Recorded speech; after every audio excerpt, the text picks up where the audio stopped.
What's up? What Welcome, Flooring family. We're here again on a wonderful Tuesday afternoon, 3 p.m. Central. We come every Tuesday, nearly every Tuesday. Most and we Tuesdays. just most Tuesdays, 99%, to discuss maintaining forward progress in your flooring career. We go over a multitude of different topics. So if you're watching this on any of the socials, please consider liking, subscribing on YouTube. If you find this valuable, a lot of the content is, got a lot of years of experience behind it. And so we just try to come with different topics to keep the ball rolling. And a lot of times you'll see that the topics overlap, but that's what business is about, is a lot of things you do will overlap. So today's topic is improving efficiency and productivity. I think we can talk about field and office, how to set up a job properly. But first off, like I said before, hit that like and subscribe button. Do it now, or else we're not going to be here next Tuesday. I'm just kidding. Okay, so all right, let's huddle up, guys. So when I think about efficiency and productivity, I always think about planning. I always think about setting up things to succeed the best. Just about anything you do that, but often on job sites, I experienced it last week. I was on a job site and we had guys, a younger crew gluing up some classrooms for some LVT and carpet tile. They'd glue up one part at a time and wait for it to dry, and glue up the next one and wait for it to dry. And working with other trades and letting other trades in the rooms and trying to work with them to allow them. And so we switched it up when I got on site, and we got all the other trades out of there, and we glued up 6 rooms and got them all installed. But the point is how you set up and plan your job. Just about anything, when you start talking about efficiency and productivity, it requires a plan. So that's my 2 cents. I had wrote that down about the that's a simple example, but it's a real life one that just happened. Is how do you best set up the job as an installer to be able to get the most productivity, earn the most money, and leave the best impression upon the client. Office, my 2 cents there is just really making sure your job sites are set up. Go Career is coming out with a new feature that's going to help drastically with this, I believe, and that's called Link. And you'll be able to shoot a link call to your video call to your superintendent. Make sure they walk you through we'll be probably doing a demo here live on the podcast in the future to kind of give you an idea of what that's about. So, inefficiencies and loss of productivity, laborers are number 1 or number 2 expense. And so efficiency and productivity are like the key to profit. So what's your guys' thoughts on setting up? We got kind of this field and office kind of dichotomy, but both have their jobs to do. I just want to kind of add to what you just said, because it does bring to the surface some of the issue is having the right leadership who understands that there is a process, a systematic process into which everything should be installed in order for it to be profitable, and get some square footage down. And it almost sounds like there was I don't know the guys, but like for me, I would interpret that situation that you ran into as a very passive crew, where they just nail on the head. I'll just say you hit the nail on the head. Yeah, that would be it. Like they don't want to ruffle feathers. They don't want, but at the same time, they're putting everyone else's profit and everyone else's dollars and cents and forward progress before their own. and can't make up those days at the end. Yeah. Yeah, I would say you hit the nail on the head. Passive, we don't want to be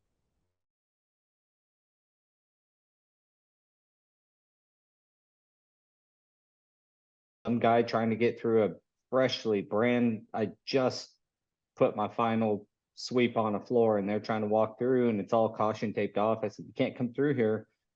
I got a job to do too, you know, starts barking. I said, I get it. Give us a couple hours. This will be ready. And he just keeps going and going and going. And I was like, look, you're not coming through. So I don't know what to tell you. You're just wasting time standing here arguing with me. So, Mhm. you know, go find something. This building's huge. Go find something else to do for a couple hours and we'll have you a path through here where you can walk on it.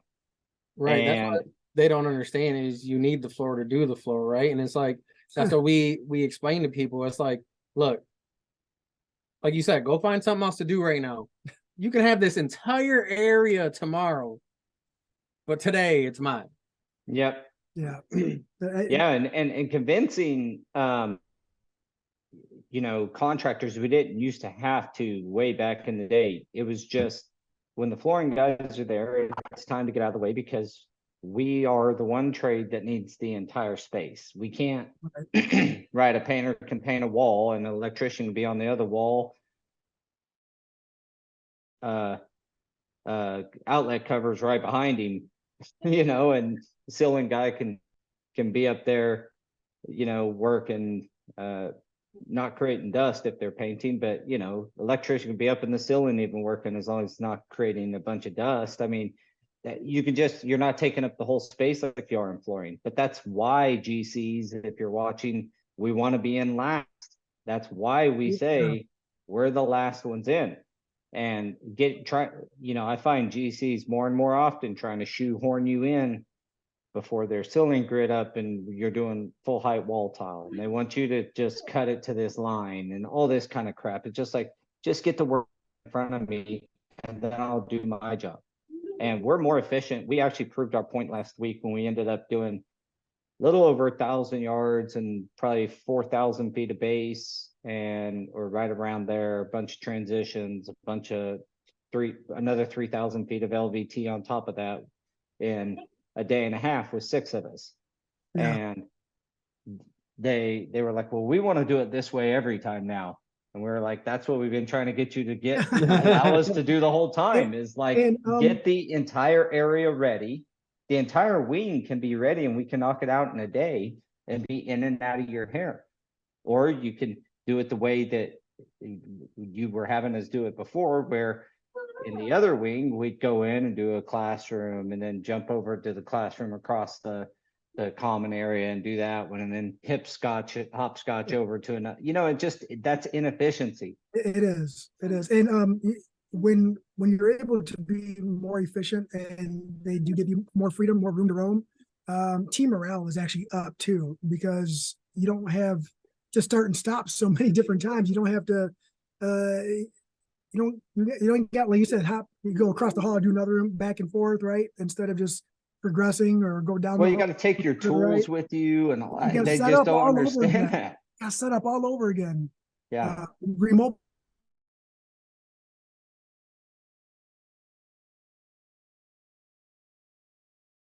And sometimes you're going to lose a half a day with a whole crew if you got to go somewhere else. It's particularly true if you're if you're outside your, like, if you're an hour or more away, if you're going to be staying the night, like I had 6 guys have to stay one night.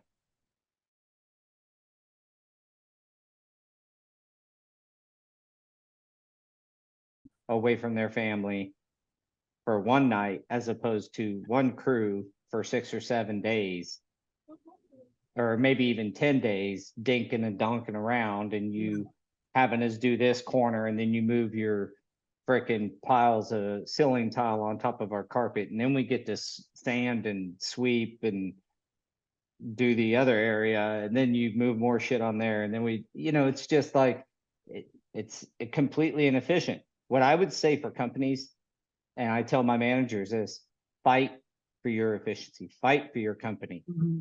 The job sites, are friendly, you just cannot be a yes man. If they say, we want you here on the 26th doing, this classroom. And unless they can give you one hell of a compelling reason, say, how about I'm there on the 30th and you have 8 classrooms, and then I'll come through, I'll knock all 8 of those out in the same time as it would take one when the job site's 4 hours away. Yeah, 100%. Yeah, I mean, we Like, we've just been a preaching couple- for a long couple time extra about guys. that too. It's we can just as easily do 10,000 square feet as we can do 5,000 square feet if we have the room to roam. We're already set up, we're already ready to rock. We don't know starting and stopping, remobilizing, resituating any areas that we have set up for mixing prep material and no It seems The big thing is prep, because you don't realize a lot of what we do, especially in the resilient world, is prep. So we'll prep for 4 days and then we'll install everything in 1 day. So when you're trying to make us do that in sections, it just don't work out. Yeah, even when you're prepping for, like, this was carpet tile, Milliken carpet tile, so it doesn't have to be perfect. But when you're prepping for that and you're scraping and sanding and sweeping and cleaning out saw joints and patching saw joints, when you're doing all of that activity, to stop, wait for that to dry, and then once that dries, you glue up the room, and now you're waiting for that to dry. For that start and stop, they don't understand how many hours that costs you.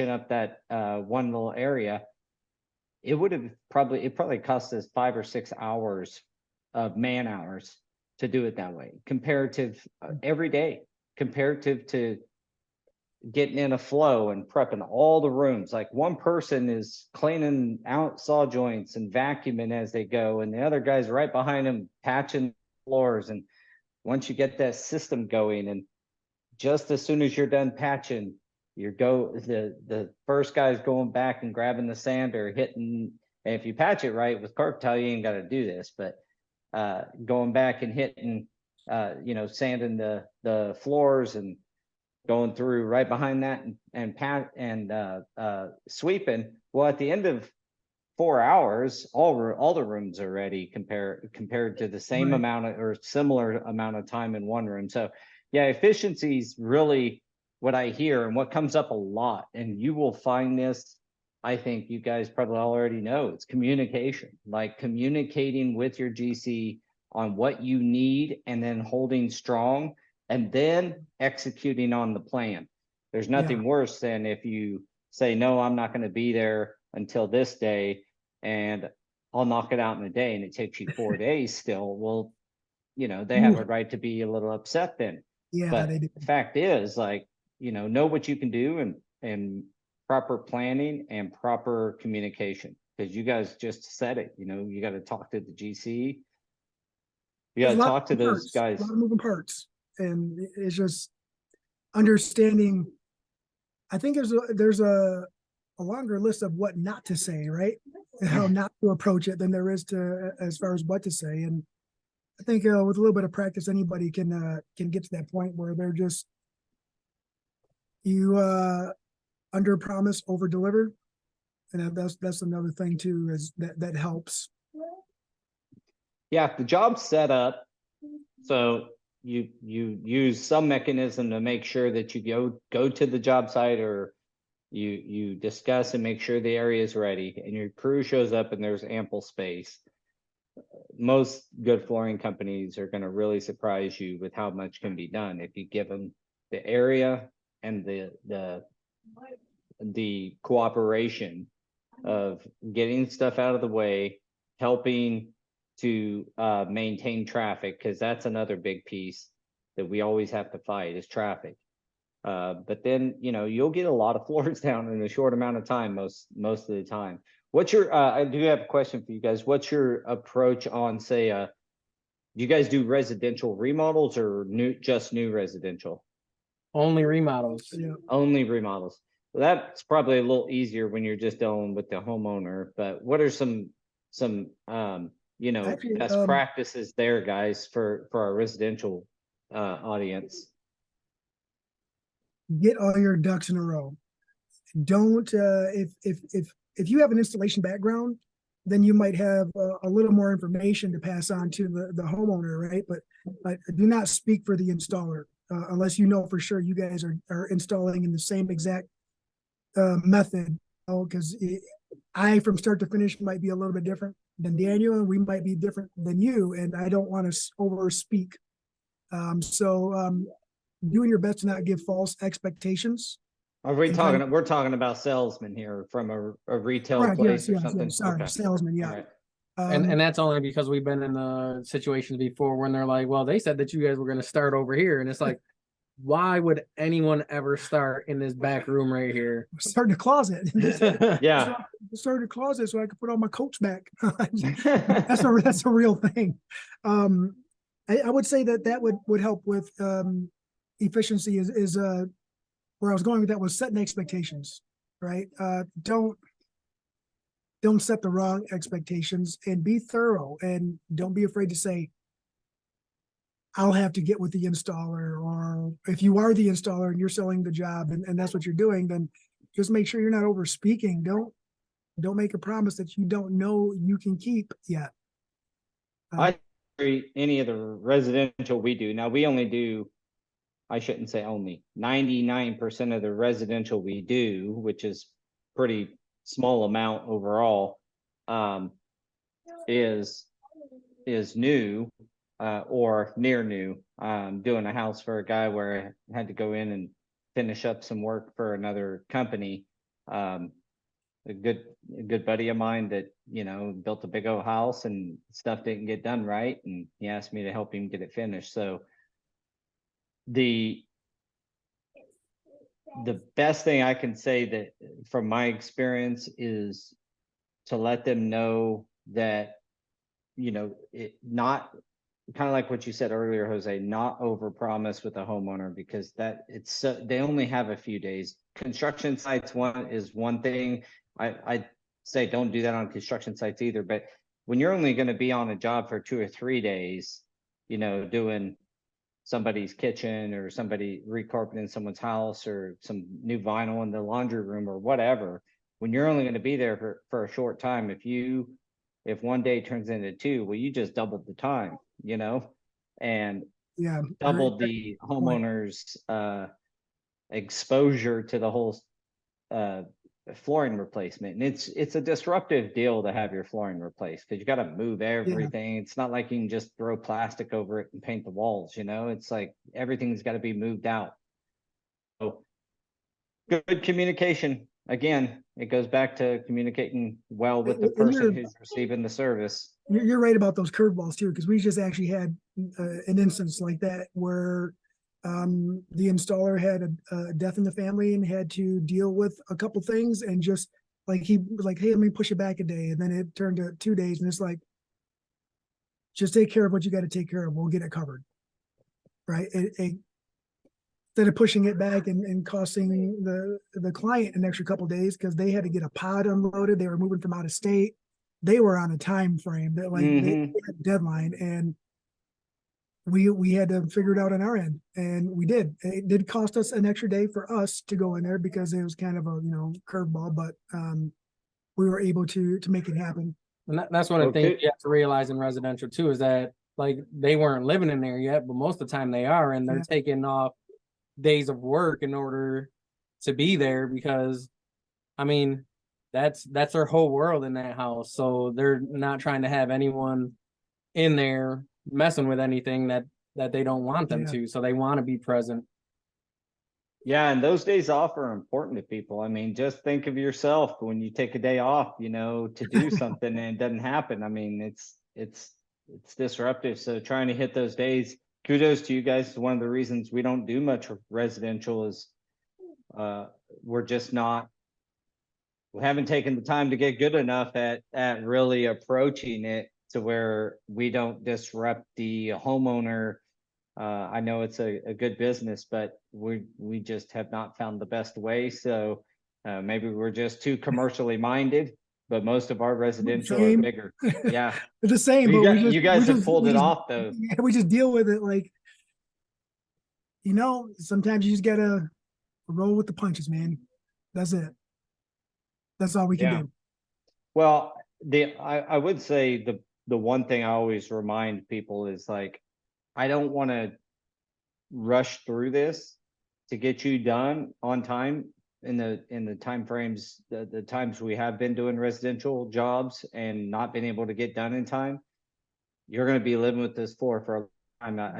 I don't want 5 hours of extra time. I could get out of here and leave you, but I want this to last for you. I want this to be beautiful and you to look at it and, kind of show them the vision of it once it's done through the words of, just through communication.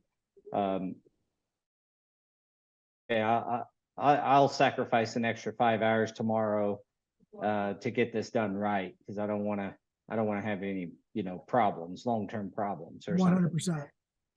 So again, communication. So efficiency is all about productivity, or leads up. It's kind of like, I view it as like the building blocks of productivity. If you're efficient, you should be productive. Not always, but for the most part, it's going to improve your productivity. As subs, when I subbed, it was the number one thing I concerned myself with going to a job. I mean, I did a lot of planning as a sub ahead of time, asking questions and discussing the project with my, client, whoever I was working for, because I wanted to go in and like, I was kind of considered a jerk because I didn't talk a lot. I was just like, I'm here to work.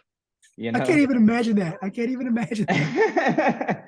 Well, it was just a different time, and frankly, I had a child very well, and I just, I had to get her to appointments all the time, and it was all Sounds about just on track. get in, Yeah, get on my track. work done, and I was just one track minded. But outside that, it's it's the only way you can really, it's the easiest way you can impact your bottom line as an installer is by increasing your efficiency and your productivity. Unless you're supplying materials, which most installers, maybe supply some stuff, but not the bulk of the materials. I do know there's some, there's out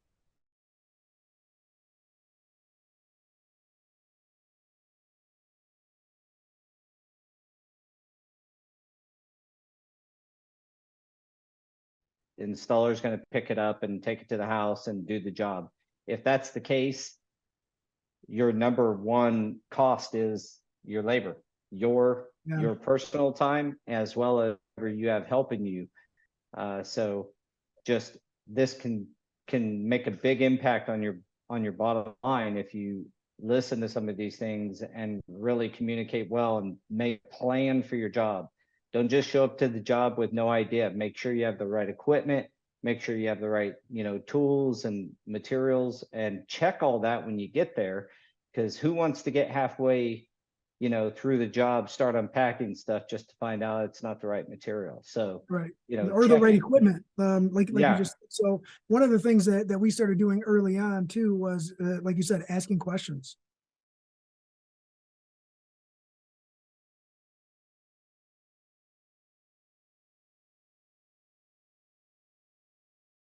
This is all stuff that, like, if I go look at a project, I'm going to test the rip on a commercial job. I want to know how hard is it? What equipment am I going to need? Am I on a first floor, upper levels? What is the capacity of the elevator? Do I have a dedicated elevator? Where can the dumpster be put? Like, all of this has, it all ties into the efficiency thing. So that way I know who, what, and when I can plug it in to maximize efficiency.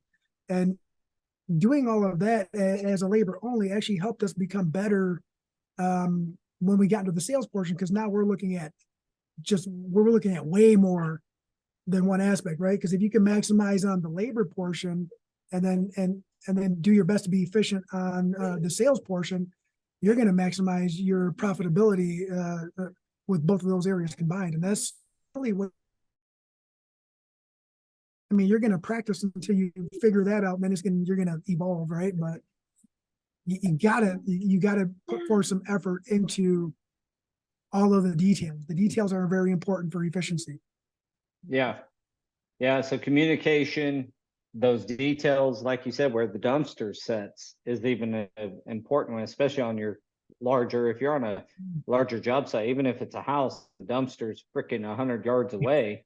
You better be thinking about that when you're planning your installation. I mean, it's going to be a haul just to get your trash thrown away. We put that a lot on commercial sites where the dumpster's, a good 100 yards away from the building, or, at the other end of the building or something. Yeah. Or what if So- you're tearing up a bunch of VCT and they give you a dumpster that's got 6-foot walls, but you got to get the VCT in there and they already loaded some of it.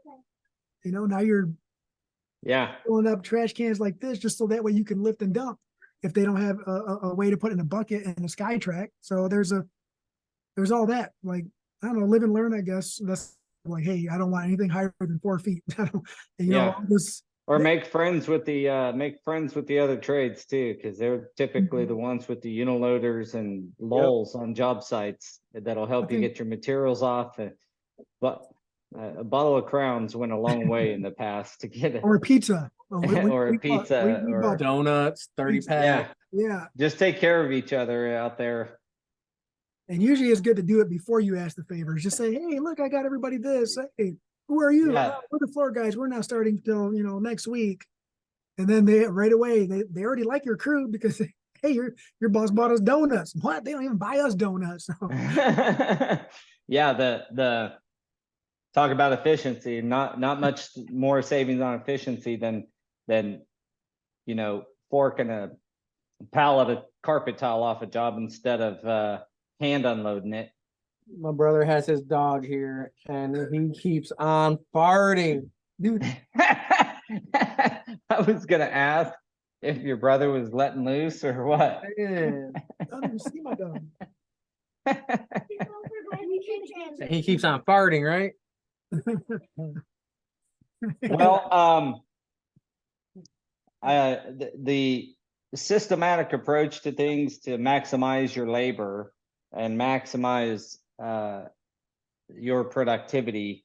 I wrote down, with most jobs, if you nickel and dime a job that's got a penny budget, you're setting yourself up for failure, right? So like you got to get in and not nickel and dime a project around. So again, that goes back to communication and good quality information from you and talking to people. The setting up of tools and things like that. The crews that we see be the most successful either have a major rig that has just about everything you can think of in it, or they're very meticulous in what they put in their vans or their vehicles when they know they're going to do a job.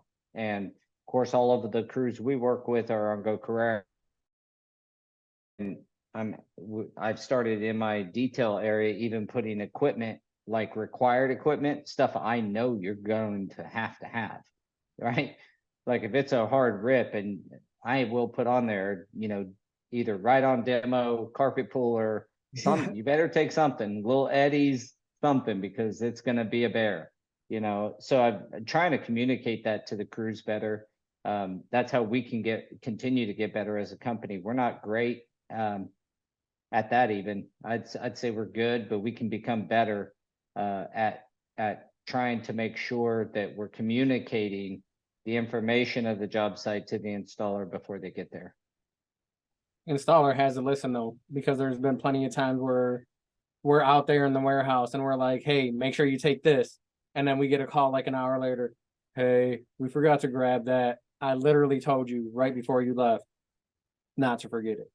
Yeah, we're all on the same team, guys. Help us out. Well, You the don't only ever want other to take thing I social could, on the way. Sorry, go ahead. what's that? I was like, part of that is in the morning, people want to socialize in the morning while they're getting ready. So they start talking about what they did over the weekend, and, things get missed because they're in conversation. And I know that that's what some of that is. And you don't ever want to be the guy to say, stop talking about your life, get everything together. Then you'll have time. You don't want to be that guy, but guys, pay attention. Yeah, I just, you know, I know a lot of our guys will go out and I'll go out in the warehouse when guys are loading up. If they're loading up for a job for me and they're out there chitter chatting, I get it. But I'll still say, hey, you got all the equipment you need, everything that you need for this job on the truck, you know? I have a nice Um, little note in the bottom of all the work orders that says, do you have everything you need? Question mark. But I have like items you might need, you know, and then additional notes on top of that. I I never had any of that. So I try to incorporate that and make it easier. Does it happen on every project? No, it don't. But like for the ones that I have all the information for, yes, it does. Yeah, we just got, you know, continue to get better. I mean, if you were perfect at everything, you know, We wouldn't need to have this podcast, right? Yeah, we wouldn't have much to talk about on this podcast. You just be like, well, I'm great at this. I don't know about what your How problem how was your day, Paul? is. Perfect. Mine too. Until next week. Adios. Yeah. So, the bottom line, guys, is, and I think we can, you know, the overall discussion topic being efficiency and productivity. Overall, go into the job thinking about it. That's what I would tell you. Go in thinking about how can I be the most efficient. I tell people all the time, I'm not the, you know, I considered myself pretty fast installer, good quality, fast installer. It's not because I cut in faster than the other guy. It's not because I can run a row faster or cut down a straight edge faster. It's because of the way you set the job up to Yeah. that. As soon as I'm done with one thing, I know exactly what I'm going to do. Like there's no missed beats. You go from this to this, and you just continue. If you work and don't stop moving for 8 hours, you're going to get a lot of shit done. And it's more about the systematic planning and setup of the job, more so than the, you know, ripping down a wall, cutting all fast. I mean, it's not why some crews are faster than others. Most of the time, it's just approaching it from a systematic standpoint, and they know what they need to get done, you know, to keep everything moving, so that you're not I hate waiting on something to dry. If I'm waiting on something to dry, I planned incorrectly. Something should be drying while I'm doing something else. Or while you're on lunch. Yes, or while I'm on Or lunch. or overnight, yeah. That's man, that's the Something biggest should pet be peeve. happening. Something like at the end of the day, you ought to have patch on the floor somewhere before you leave or something, Yes. especially, you know, on bigger job sites. So you come in the next day and you're not waiting for patch to dry. An On hour today glue, saves 4 hours tomorrow, man. Like people don't understand that. And it's hard. yep. It's hard to it's hard for everyone to share that mindset, right? Because everyone's like, oh man, it's you know, I've worked 7 hours, 7.5 hours right now. We're a half hour from 8 hours. Let me just dink around for the last half hour and do something instead of saying, you know what? I just work an extra half hour, work 8.5 hours or 9 hours today. That means I can save, you know, 4 guys times an hour tomorrow morning. You know, we can probably bang this job out in a half day on Friday, and then I'll be out early on a Friday instead of working and Well, space. and it's so much more enjoyable. I gotta, you know, it's so much more enjoyable to work it when things are like moving in the right sequence. I mean, we sometimes you can't help it and you have to go out of sequence, and it's no fun. I mean, plenty of times, but it's not as enjoyable as getting in and the things running the way they should run. And I'd say, to bring up mindset, maybe that's the key. Yeah. Is like installers, you need to understand that you're helping, you're part of the team, you're a trade partner. We say that term a lot. Daniel, you know, has really used that term on this podcast a lot. I've adopted it and stole it. And trade Just partner everybody's, man. It just means you're a works. partner. It means you're helping to get to the end result, and you're not a child. You're not an employee. Especially, you know, obviously I'm talking about subs. If you're a sub, you're a trade partner. Be a partner. Adopt the mindset of efficiency and productivity. And adopt if you're that an employee, mindset. you're a team member. You're a member of the team. It's still the same concept. It's just you just have a different label. That's really it. Yeah, it's just the only reason I don't always lump them together is often, our equipment manager is checking out all the equipment to them and they get it for free out of the, they have all their equipment and stuff supplied for them. So what we have found is sometimes with subs, if they don't have one, they think they can, I'll figure it out. Well, figuring things out on a job site, like figuring out how to get carpet that's a hard rip up, yeah, you can cut it in 3-inch strips and rip it up by hand and take twice as long. Or if you don't have the equipment and you have a work order and you've had that work order for more than a day, you ought to stop by Home Depot and pick up a little Eddie at least, or come in and rent one from us or go buy one. Right.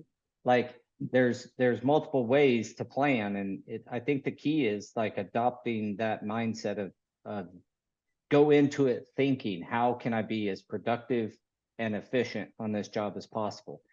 I think just thinking that way by itself could help a lot of subcontractors out really well. I mean, the reason I was able to build a company off of being a sub and change from being a sub and then start selling materials is because I did make a lot of money subbing. I made a lot of money subbing, and I was very responsible with the money and put all the money back. And we've had previous podcasts on financial responsibility as an installer, but if you want to have a prosperous life, you first off, make sure you're getting paid what you should get paid for, what you should. But then after that, like efficiency, making sure you have that you're profitable, and then being responsible with that profit. Don't go buy a Mercedes Benz, go buy a new ride-on demo machine, but you're forever going to can- be rolling money right back into it, right? Because you're going to find new ways. And then like if you're me, you think that if you just bought something 10 years ago, you just bought it. But if you're Daniel, you understand that wear and tear is like, hey, like we're gonna have to re-up on. Right. Like I can't believe we got to change these vacuum filters that we bought the vacuums in 2017.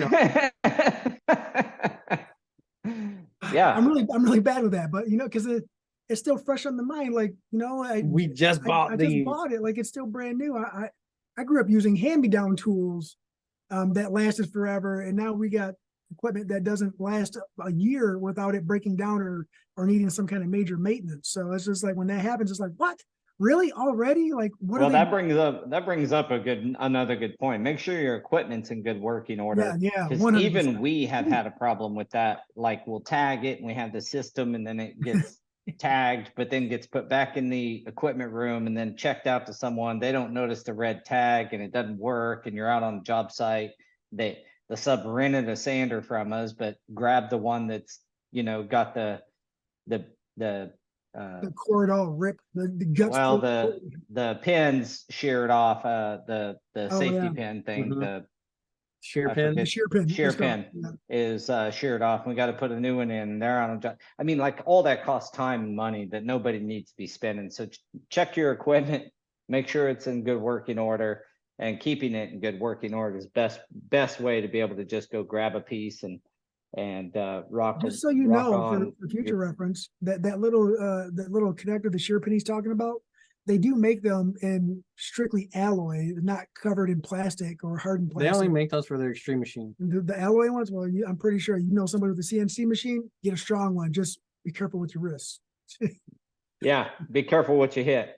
Yeah. It's fine with your sander, not so great with the scrape away head and a good screw or a good nail in the concrete. All right, well, I think we've again, I think a reiteration of some big common practices, which is communication and planning. But hopefully you guys picked up some gems here. If nothing else, just start thinking about it. Think about efficiency, productivity. How can I be as efficient, productive today as possible? Wake up in the morning, think that way. Get to review your work orders. If your company gives you, paperwork orders, that's fine. Just review them ahead of time, see if you can get them in time to where you can properly plan. And, you know, if the company won't give them to you, then, you know, you got, that's a little outside. Maybe you can have a conversation, but knowing what you're getting into before the day you start is probably best practice. And then actually look at them, consider what, because the company giving you a work order is just a labor work order. Like I said, I've started to put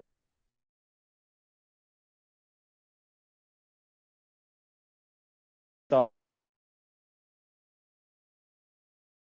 plan it out in your head on how you're going to be the most productive in the day, and watch how it changes your business. I promise you, you'll make more money if you approach it this way, and you'll be more efficient and everybody will be happier. That's my opinion.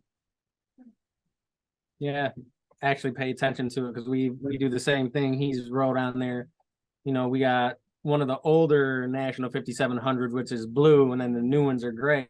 He's like, take the machine, and then you walk out to the warehouse, they already left, and the blue machine is gone. Well, it's like They're different. The battery has different capacity, you know, so Yeah. Rougher rip, you got to take the one that's going to last longer. It's got a little more weight to it. and then I call and it's like, hey, why'd you guys take this machine? Oh, well, by the time we looked at the work order, we already had this one on the forklift, so that's just the one that we took anyways. Again, look at your work order as early as you can so you can plan around Yeah, and ask questions. Like, that's the other thing. Sometimes a company isn't as thorough as they probably should be. I know we fail there sometimes. Ask questions. If you're on Go Carrera, throw it in the chat. If you work for me and you're listening to this, or work with me, I should say, throw it on the work order chat. Hey man, is this carpet going to be a bear? Hey, have you tested this? Or is the job site ready? Like, Yeah. just communicate back and forth. and I think that there is definitely a little a larger window for commercial to have all those ducks in a row versus some of the residential where they shop, they want it done, they find something they love, and you're there, you know, within a week or sometimes a couple of days or sometimes the next day. You know, so you have a little more time to get the right information in place, especially for a large commercial job, a lot of moving parts. Yeah. Hey, Yep, there's a skill to it. So, all right. Well, gentlemen, thanks again. Appreciate everything, every single week you guys being here. Looks like we got some guests coming on next week, I believe. Going to be discussing unifying the flooring industry from, you know, a few different guests, few different parts of the industry, and continue the conversation from a big perspective of what we really care about here on the Huddle. These guys, as much as anybody, is improving our industry and seeing how we can continue to kind of mend some of the tears that have happened over the last, you know, couple of decades, and hopefully push forward to a brighter future for everybody involved. because you look at the industry as a whole, right? We're all on the same team, but everyone is so segregated into their own markets that it's hard to pull together. And I think we first realized that the first time we went to Surfaces, and it's like, man, like this is an issue, but no one really talks about it, and everyone is fine with hating everyone else because, you know, if you're a flooring installer, you're automatically the best person in the world. Yeah. You're the best at what you do. Hey, I can learn a lot from everybody out there, man. I'd love to hear from everybody. Yeah, well, I think we've all said every week, like, reach out if you have any problems. If you just want to talk about your business, there's been several guys have reached out to me on Facebook Messenger, and I've helped them out on, you know, a lot of times it's systems and processes that I help with, but, you know, we're all in this together. We're all here to try to, you know, improve the industry overall. Here's our mascot. This is Bruce. This is the good old farting dog. Oh, Gassy Bruce. Hi, buddy. All right, gentlemen. Well, thank you so much for joining me this week. and we will see you guys next week. In between, have a successful go at it, and we look forward to chatting with you next Tuesday. Sounds Yes, sir. good. Thank We'll you. see ya. All right, see you guys. See everyone. Thank you. Bye.